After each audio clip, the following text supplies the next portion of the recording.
What's up, everybody? Remington from Impulse Creative, and today we're going to talk about how to set contact attributes in a Drift playbook. Now, I'm not just talking about setting a contact attribute when someone answers a question. What I'm talking about is setting attributes based on the route that someone takes in the playbook.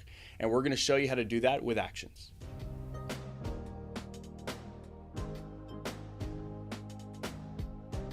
In a lot of cases, you're going to have scenarios where you're going to want to set certain criteria beyond just the question that's happening in Drift. Now, one of the cool things about Drift is they've added the ability to have actions that you can set based on the individual answers that someone gives within a chat playbook.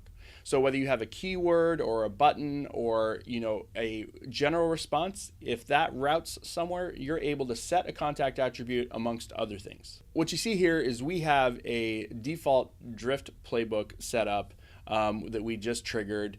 And as we scroll down, what I've done is I've added a final question right after the email capture that has one last thing: would you like to subscribe to our blog? Right? And we've got just button responses that says, yes, please subscribe me. No, thanks, don't. Right?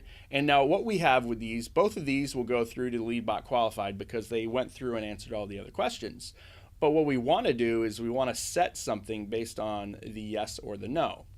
Now, saying yes, please, and that being saved into a field may work, but it might not work for your automation program to be able to put them into a segment.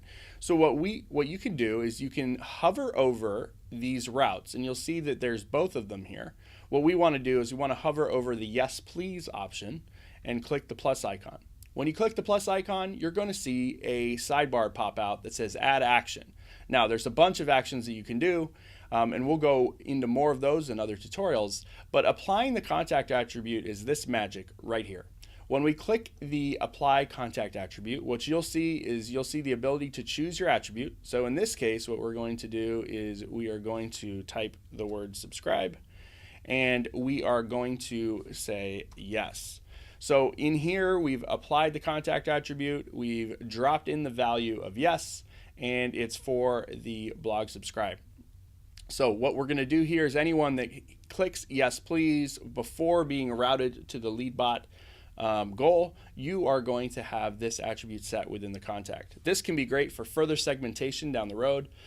It could be great for obviously setting up someone for a blog subscription, or it can be great for you capturing information so that you understand how far through someone went at a high level if you're looking at a large list.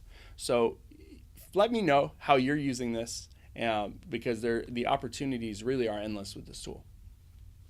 So once you do that, then you go ahead and close out the drawer, and if you hover over the number 1 that you see here, it is going to show you that one action is happening. It's setting the contact property to yes for blog subscribe. So that's it for today's tutorial. If you have any other questions about conversational marketing or Drift, please feel free to hit me up in the comments or shoot me a note on Twitter at RemingtonBeg.